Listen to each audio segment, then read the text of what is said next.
Let us know where you're watching from in the comments. Don't forget to subscribe, like, and share to support this channel. Your support means the world to us. Adaora was the epitome of grace and independence. At just 29, she was a successful architect running her thriving firm. Her late parents had left her not just their love, but also a legacy. Several properties and businesses that provided her with financial stability. Despite her achievements, Adaora's heart longed for love. She wanted someone to share her life with, someone who saw beyond her wealth and loved her for who she truly was. That's when Damian walked into her life. He was everything she thought she wanted: charming, attentive, and confident. They met at a charity gala where Damian swept her off her feet with his charisma. He complimented her intelligence, admired her passion for her work, and seemed genuinely interested in her as a person. Over the following months, Damian became a fixture in her life. He was always there, supportive, caring, and romantic. He made her feel special, like she was the center of his world. On her birthday, he surprised her with a romantic dinner under the stars and declared his love for her. "Adaora, you are my everything," he said, holding her hands. "I can't imagine my life without you. Will you do me the honor of being my wife?" Tears of joy filled Adaora's eyes as she said yes. She believed she had found her soulmate, someone who truly understood and cherished her. Little did she know that Damian's love was a facade, carefully crafted to win her trust and access her wealth. Damian's true intentions remained hidden as he played the perfect fiancé. He charmed her family and friends, went out of his way to make her feel loved, and painted a picture of an ideal future together. But behind the scenes, he was scheming, carefully plotting how to make her wealth his own. The months leading up to the wedding were a whirlwind of love, laughter, and planning, or so Adaora thought. Damian was meticulous in his charm, making her believe he was every bit the dream husband. He insisted on being involved in every detail, from the wedding venue to the guest list, reinforcing the illusion that he was fully invested in their future together. But Damian was more than just attentive. He was strategic. He started planting subtle seeds in Adaora's mind, always phrased in a way that seemed innocent. "Babe, marriage is a partnership," he said one evening as they discussed their future. "I think it's important that we combine our strengths. That way, we're unstoppable." Adaora smiled at his words, mistaking his manipulation for genuine affection. "You're right, Damian. Teamwork makes the dream work. I mean," he continued, "look at everything you built. I admire you so much for it. But wouldn't it be great if we managed it all together? Think of how much more we could accomplish." Adaora didn't think much of his suggestion at the time. After all, she believed in trust and unity in marriage. Little did she know, Damian's words were the beginning of his larger plan. Once they were married, Damian became even more convincing. He would casually suggest that she add his name to the documents for her properties and businesses, citing practical reasons. "Imagine if something were to happen to you, Ada," he said one evening as they sat in their living room. "I'd want to ensure everything runs smoothly. You know, I'd only ever do what's best for us." At first, Adaora hesitated. Her late parents' lawyer, Mr. Obina, had always warned her to be cautious with her assets, even in marriage. But Damian's persistence wore her down. He painted himself as a selfless partner, and she began to feel guilty for doubting him. Despite her trust, Adaora decided to seek Mr. Obina's advice. When she explained Damian's suggestion, the elderly lawyer furrowed his brows and leaned forward in his chair. "My dear," he began cautiously, "love is a beautiful thing, but it should never cloud your judgment. People aren't always who they appear to be. Let me propose something. Instead of making him a co-owner immediately, let me draft a fake document. We'll use it to gauge his intentions." Adaora was taken aback. "Fake document? Isn't that deceitful?" not as deceitful as someone who might be after your wealth," Mr. Obenez said firmly. "If Damian's intentions are pure, this will never be an issue. But if they aren't," reluctantly, Adaora agreed. The lawyer prepared a document that looked official but carried no legal weight. Damian, oblivious to the truth, was thrilled when Adaora presented him with the papers to sign. "You've made me the happiest man alive," he said, kissing her forehead. Adaora smiled, hoping she had made the right decision. But deep inside, she couldn't shake the feeling that something wasn't right. Meanwhile, Damian celebrated his supposed victory in secret. To him, this was the first step in securing his ultimate goal. Adaora and Damian's wedding was a grand affair. The hall was adorned with flowers, chandeliers sparkled like stars, and the air was filled with the joy of family and friends. Adaora, in her elegant white gown, felt like the luckiest woman alive. Damian stood by her side, radiating charm and confidence, basking in the success of his calculated plans. Their honeymoon in the Maldives was a dream come true for Adaora. Damian spared no expense, ensuring every moment felt magical. Candlelit dinners on the beach, adventurous snorkeling trips, and late-night conversations under the moonlight made Adaora feel like the center of his universe. "Damian," she said one evening as they watched the sunset from their private villa, "I'm so glad I found you. You've made me believe in love again." Damian held her close, his smile warm but calculated. "And I'll spend the rest of my life proving that love to you, Ada. You're my everything." For the first few months of their marriage, Damian maintained the illusion of the perfect husband. He cooked breakfast occasionally, left sweet notes for Adaora before work, and attended events by her side with pride. To the outside world, they were the picture-perfect couple. But as time went on, Damian began to subtly push Adaora toward decisions that would consolidate his control. "Babe, why don't you take a break from work?" he suggested one morning over coffee. "You've worked so hard all these years. Let me take care of you." Adaora laughed softly. "Take a break? Damian, you know I love my job. It's not just work for me, it's my passion." "I know," Damian said, feigning concern. "But what about starting a family? Imagine little feet running around this house. Wouldn't it be wonderful?" Adaora paused. She had always wanted children, but she wasn't sure if she was ready to give up her career just yet. Still, Damian's words planted a seed of doubt in her mind. Over the next year, Damian continued to weave his web. He encouraged Adaora to delegate more responsibilities at work and spend more time at home. When she finally gave birth to their first child, a beautiful baby girl named Zena, Damian insisted she take an extended maternity leave. "You deserve this time with our baby," he said, his tone gentle and persuasive. "Work will always be there, but these moments with Zena are priceless." Adaora agreed, believing Damian had her best interests at heart. By the time their second child, a boy named Keen, was born 2 years later, Adaora had significantly scaled back her professional commitments.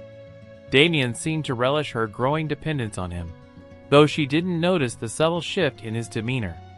Then came the day he made his boldest move yet. "Ada," Damian began one evening as they sat in their lavish living room, "I think we should officially merge everything we own. It's just practical. We're a family, and families share everything." Adaora hesitated. "You mean the properties and businesses?" "Yes," Damian said smoothly. "It's not like I want to take anything from you. It's just about unity. Imagine how strong we'd be as a team." The conversation unsettled her, but she remembered Mr. Obenez's advice. She nodded and said, "Let me get the paperwork sorted." Damian had no idea that the document he signed the next day was a decoy. Believing he now co-owned all of Adaora's assets, he couldn't hide his triumph. As Adaora looked at her husband's beaming face, a knot tightened in her stomach. She wanted to trust him, but something deep down told her the story was far from over. The first cracks in Damian's facade appeared soon after Adaora presented the decoy document for him to sign. Believing he now co-owned all her wealth, Damian's demeanor began to change. The attentive and loving husband Adaora had fallen for started fading, replaced by someone colder, more demanding, and unrecognizable. It started with subtle dismissiveness. "Ada, why are you cooking today? You know I prefer the chef's meals," he said one evening, barely glancing up from his phone. Adaora frowned. "I wanted to make your favorite. I thought it would be nice for us to have a family dinner." Damian shrugged. "It's fine. Just let the staff handle these things next time. You have enough on your plate." Initially, Adaora dismissed his behavior as stress or exhaustion. But as the weeks turned into months, Damian's indifference grew. He stopped helping with the children, often retreating to his study or leaving the house without explanation.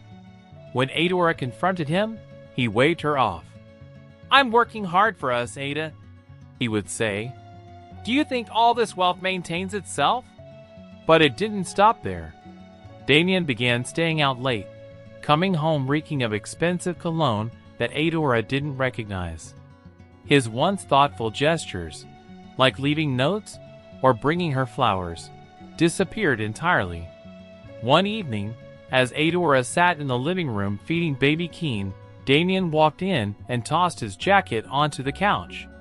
"Damian," she said, looking up, "I've noticed you've been distant lately. Is everything okay?" "Why wouldn't it be?" he replied curtly, pouring himself a drink. "Because you don't spend time with me or the kids anymore. You barely speak to me unless you need something." "What's going on?" Damian sighed dramatically. "Ada, why are you so dramatic?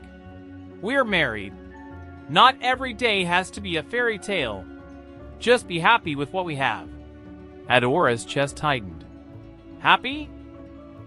"Damian, I'm raising 2 children practically on my own while you're out every night doing God knows what.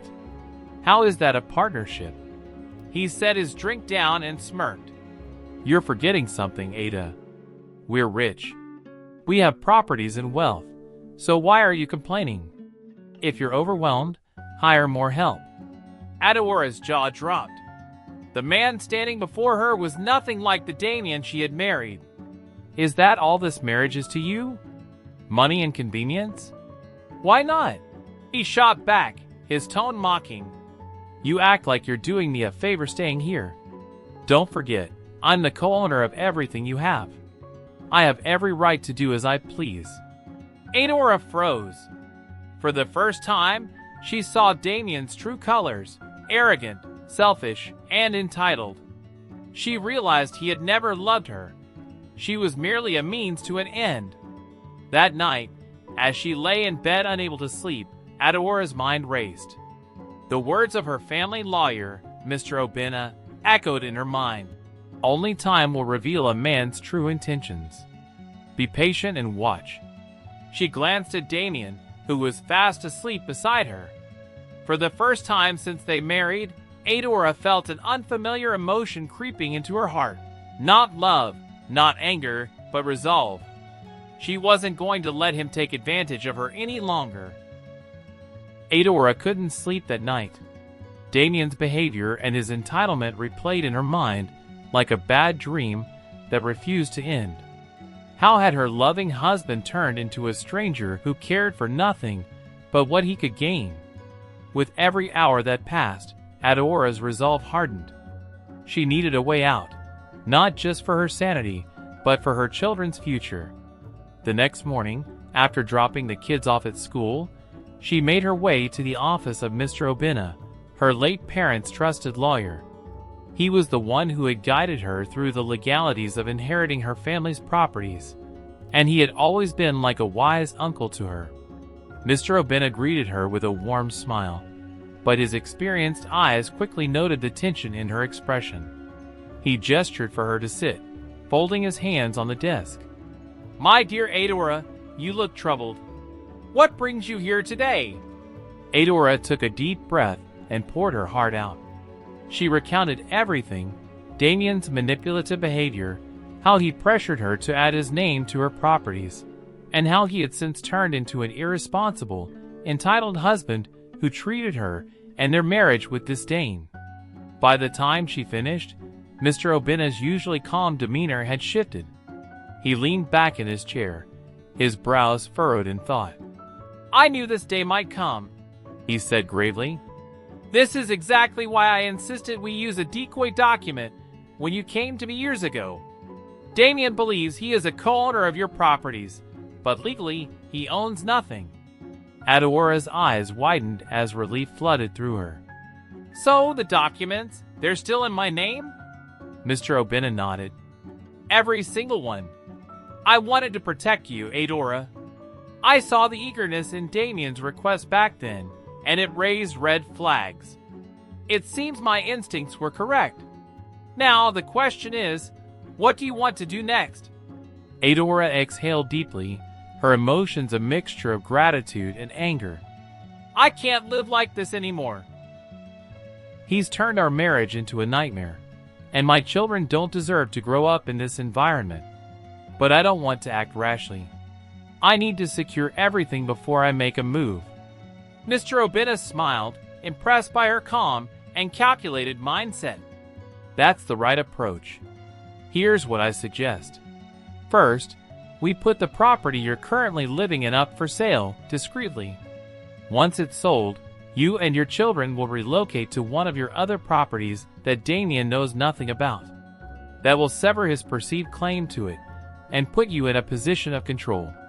Adaora blinked. "Sell the house? But won't that draw attention? What if he tries to stop the sale?" "He won't," Mr. Obena assured her. "We will handle the sale through private channels. He doesn't legally own the house, so he has no right to interfere. And once you move, we'll bolster the security of your new home. That will give you the breathing room to decide your next steps, whether that's divorce or simply living separately." The plan sounded bold but necessary. Adaora nodded, her resolve strengthening. "Let's do it. I can't continue to let him manipulate me. It's time I take back control." Over the next few weeks, Adaora began making quiet preparations. She visited one of her lesser-known properties, a cozy duplex in a gated community on the outskirts of town, and worked with a small team to renovate and furnish it. She also began sorting and packing her belongings in secret, telling Damian it was part of a decluttering project. Meanwhile, Mr. Obena worked tirelessly to finalize the sale of their current home. As promised, the transaction was handled privately, and Damian remained blissfully unaware of what was happening. He was too preoccupied with his laziness and late-night escapades to notice the subtle changes around him. One evening, as Adaora prepared dinner, Damian strutted into the kitchen, his tone condescending as always. "You know, Adaora, you're lucky to have me. Most women don't have husbands who would let them handle all the money and responsibilities." Adaora forced a smile, her stomach turning at his arrogance. She didn't respond, knowing there was no point in arguing. Instead, she focused on her children and the brighter future she was building for them. By the time the house sale was finalized, everything was in place. The moving day came without warning. Adaora packed the last of her belongings while Damian was out, leaving behind only the furniture and fixtures. When Damian returned home that evening, he was greeted by an empty house. His confusion turned to panic as he called Adaora, demanding an explanation. Her voice was calm but firm. "Damian, the house is no longer ours. I've moved with the children to a new home. Don't bother looking for us. You have no claim to the property or to me." Damian was stunned. For the first time, he realized the depth of his mistake. But it was only the beginning of his reckoning. Damian stood in the empty house, the echoes of his own footsteps mocking him. He frantically called Adaora again, but she didn't pick up. The realization that he had no control, no leverage, and no home began to sink in. His once grand plan to secure wealth and live off his wife's hard work had crumbled before his very eyes.